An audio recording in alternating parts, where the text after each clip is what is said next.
যত অলৌকিক ক্ষমতার অধিকারী সাধু বাবারা সব কুম্ভ মেলায় উপস্থিত হয়েছেন, একত্রিত হয়েছেন। আর বাবাদের অলৌকিক ক্ষমতার কথা শুনলে আপনি হাসতে হাসতে, কোনো সাধু বাবা টানা 21 বছর স্নান করেনি, ওটা তার অলৌকিক ক্ষমতা।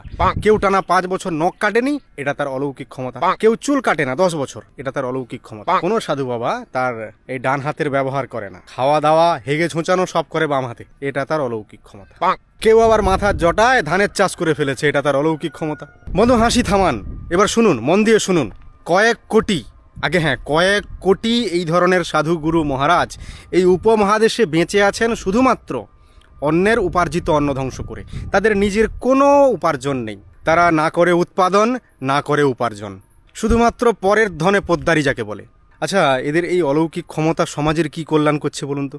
শুধুমাত্র অন্যের উপার্জন ধ্বংস ছাড়া কোনো কাজে আসছে কি? তার উপর হয়েছে দেশের মিডিয়া, সারাদিন এদের নিয়ে পড়ে আছে।